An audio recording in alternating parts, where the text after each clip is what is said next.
ஸ்ரீமதே ராமானுஜாய் மகா. ஸ்ரீமத் அழகி சிங்கர் திருவடிகள் சரணம் சரணம். கல்யாண் ஜுவல்லர்ஸின் பாக்யம் தொலைக்காட்சி நேயர்களுக்கு அடியனுடைய சிரம் தாழ்ந்த நமஸ்காரங்கள். ஆனந்த ராகமாய் ஓர் ஆன்மீக பயணம். நீங்கள் பார்த்து கொண்டிருப்பது உங்கள் பாக்யம் சேனல். வழங்குவோர் அன்புடன் கல்யாண் ஜுவல்லர்ஸ். இது உங்கள் பாக்யம், எங்கள் பாக்கியம்.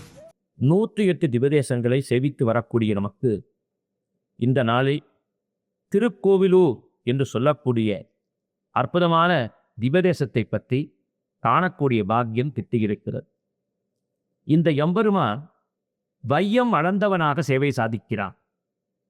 மற்ற ஆலயங்களிலெல்லாம் எம்பெருமான் வலது கரத்திலே சக்கரம், இடது கரத்திலே சங்கை தாங்கி இருப்பவன் இந்த திருத்தலத்திலே வலது கையிலே சங்கோடு காட்சி தருகிறான். இடது கரத்தை உயர்த்திய வண்ணம் தன் பாதத்தை ஆகாயம் நோக்கி தூக்கி காண்பித்த வண்ணமாக ஒரு அற்புதமான திருமேனி. இந்த எம்பெருமானுடைய மூல திருமேனி மரத்தால் ஆனது. தமிழகத்திலே 3வது மிகப்பெரிய கோபுரம், 192 அடி உயரமுள்ள கோபுரமாக இந்த ஆலயத்தினுடைய கோபுரம் கருதப்படுகிறது. முதலிலே திருவரங்க கோபுரம், 2வதாக ஸ்ரீ வில்லிபுத்தூர் கோபுரம், 3வதாக பெரிய கோபுரம் இந்த திருக்கோவிலூர் கோபுரம் என்றே சொல்லப்படுகிறது. விழுப்புரத்திற்கு அருகாமையே இருக்கிறது. பொய்கையார், பூதத்தாழ்வார், பேயாழ்வார், திருவங்கை ஆழ்வார் ஆகியோர் பாடிய மங்களாசாசன பாடல்களால் பொலிவு பெற்று நிற்கிறது. இந்த ஆலயத்தினுடைய வரலாறை சற்றே நாம் பார்க்கும் பொழுது, மிருகண்ட முனிவர் என்று சொல்லக்கூடிய முனிவருடைய ஆசிரமத்திலே பொய்கையால் வந்து தங்குகிறார். இடைக்கழி என்று சொல்லுவார்கள். அந்த இடைக்கழி என்ற ஆசிரம பகுதியிலே ஒருவர் சயனிக்கலாம், அதாவது படுத்துக் கொள்ளலாம். 2 வந்தால் அமரலாம், 3 வந்தால் நிற்கலாம் என்ற அடிப்படையில் அந்த இடத்தினுடைய விஸ்தீரணம் இருந்தது. மிருகண்ட முனிவருடைய ஆசிரமத்திற்கு இடைக்கழியிலே வந்த பொய்கையாழ்வார் தயலிச்சிருந்தார். மழை ஏறு கைது கொண்டிருந்தது. இந்த தருணத்திலே பூதத்தாழ்வார் அந்த இடைக்கழியில் மழைக்கு ஒதுங்குவதற்காக வர உடனடியாக பொய்கையாழ்வார் எழுந்து இருவரும் அங்கே அமர்ந்து கொண்டார். ஒரு சில வினாடிகளிலே பேயாழ்வாரும் அங்கு வந்து நின்று கொண்டார். 3 வந்ததால் அந்த இடம் குறுகி போனதா 3 நின்று கொண்டார்கள். கடுமையான இருட்டு, மழை வேறு. திடீரென்று பார்க்கும் சமயத்தில் 4வதாக ஒரு உருவம் அவர்களுக்கு மத்தியிலே நின்று கொண்டு சேவை சாதிப்பதை போலே உணர்ந்தார்கள். கருமையான உருவம் திடீரென்று வந்து நின்று நெருக்கி அடித்து நின்ற சமயத்திலே என்ன செய்வது என்று தெரியாமல் பொய்கையாழ்வார் தம் பாசுரத்தை துவங்குகிறார். அதாவது 4000 பிரபந்தத்தை துவக்கி வைத்த பெருமாள் என்று இந்த பெருமாளை திருவிக்கிரம பெருமாளை திருக்கோவிலூர் பெருமாளை சொல்லலாம். காரணம், முதல் ஆழ்வார்கள் என்று சொல்லக்கூடிய பொய்கையாழ்வாரும் பூதத்தாழ்வாரும் பேயாழ்வாரும் இந்த திருக்கோவிலில்தான், அதாவது மிருகண்டு முனிவருடைய ஆசிரமத்தில் தான் ஒன்றாக சந்தித்துக் கொண்டார்கள்.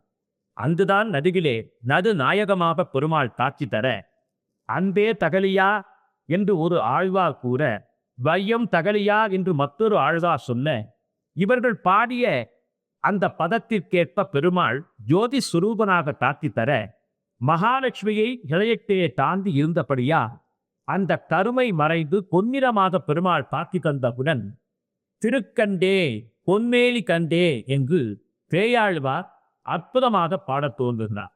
இப்படி 3 ஆழ்வார்களும் 4000 பிரபந்தத்தை துவக்கி அருளிய திருத்தலம் 1000 என்பது இந்த திருத்தலத்தில் உருவானதுதான் என்று சொல்கிறார்கள். அப்படியானா துவங்கி வைத்த பெருமை, 4000 பிரபந்தத்தை துவக்கி வைத்த பெருமை இந்த பெருமாளைத்தானே சேரும். 3 ஆழ்வார்களும் சங்கமிக்க வைத்த பெருமாள் முத்தமிழ் சங்கமமாக முத்தமிழ் பாசுரங்களை வாசித்துக் கொண்டான் என்றால் இந்த திருவிக்கிரமன் எத்துணை ஒரு அற்புதமான அன்பு கொண்டவன். அது மட்டுமா, அந்த திருத்தலத்திலே பிரகல்லாத ஆழ்வாரும் இருக்கிறார்.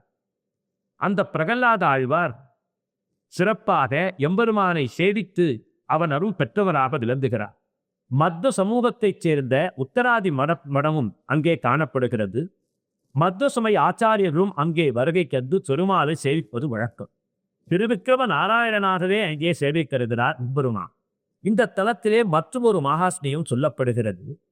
மிருகண்டு முனிவர் பலருக்கும் அன்னதானம் செய்து வந்தார் தன் பசிரியோர்.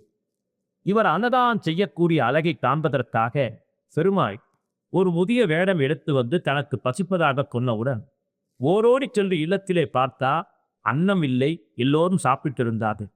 என்ன செய்வது என்று தெரியாமல் எம்பெருமானுடைய திருப்பெயரை சொல்லி அந்த அன்ன பாத்திரத்தை பார்த்தவுடன் பொங்கி வழிந்ததாம் அன்னம், அதாவது உணவு. அந்த உணவை ஆசையோடு கொண்டு வந்து பெருமாளுக்கு, அதாவது பெருமாள் முதிய வடிவத்தில் வந்தார். அவர் பெருமாள் என்று உணராமல் இந்த மிருகந்த முனிவர் கொண்டு வாசலிலே வந்த பொழுது அவரை காணலையே.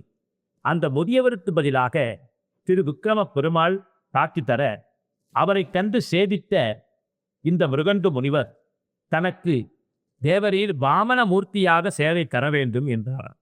அவருக்காகவே வாமனராகவும் திருவிக்கிரமனாகவும் எம்பெருமான் இந்த திருத்தலத்திலே சேவை தந்து அருளினார். எனவே பொய்கை, பூதம், பேயாழ்வார், திருமங்கையாழ்வார் ஆகியோர் கொண்டாடிய திருத்தலம் இந்த திருக்கோவிலூர் திருத்தலம். அது மட்டுமா, இந்த திருத்தல பெருமாளை சேவிப்பவர்களுக்கு வாழ்விலே அவர்கள் செய்யக்கூடிய பணியிலே உயர்வு கிடைக்கும் என்பது உண்மை. காரணம், இந்த பெருமாள் நம் வாழ்வை உயர்த்துவதற்காக வந்த பெருமாள். எனவேதான் தன் பாதத்தை பற்றுங்கோள் என்று சொல்லுகிறார். எம்பெருமான் திருவிக்கிரமனாக வந்த பொழுது, ஓங்கி உலகு அளந்த பொழுது அந்த பாதம் சத்தியலோகம் சென்றதான். பிரம்மா வாழக்கூடிய லோகம் சத்தியலோகம்.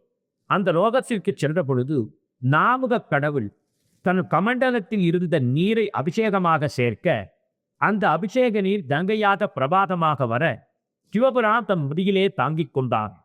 மற்றது சிந்திய நீர் பெருமாளுடைய நூகுரம் என்று சொல்லக்கூடிய பெருமாளில் திருவருகில் இருந்த அந்த அற்புதமான சதல்லையிலே பட்டு சிந்திய நீர்தான் கள்ளழக பெருமாள் ஆலயಕ್ಕೆ அருகாமையில் விழக்கூடிய நூபுர கொங்கையாக மாறியதாம். இப்படி இந்த சரித்திரத்தை அற்புதமாக சொல்லுவாங்க. அதற்கெல்லாம் அடியெடுத்து கொடுத்த தலம் என்றால் இந்த திருக்கோவிலூர் தலம்தான். எனவே இந்த திருக்கோவிலூர் தல பெருமாளை பார்த்தாலே நம் மனமெங்கும் ஒரு அற்புதமான பக்தி வியாபித்து விடும்.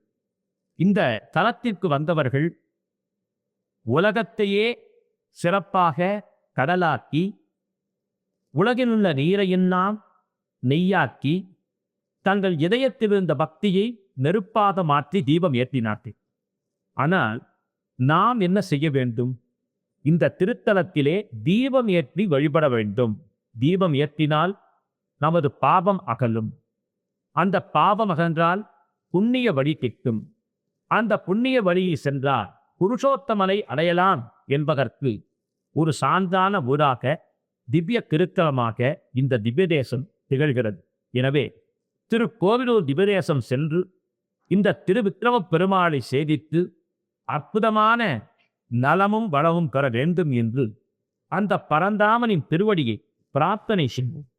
ஆனந்த ராகமாய் ஓர் ஆன்மீக பயணம். நீங்கள் பார்த்து கொண்டிருப்பது உங்கள் பாக்யம் சேனல். இது உங்கள் பாக்யம், எங்கள் பாக்கியம்.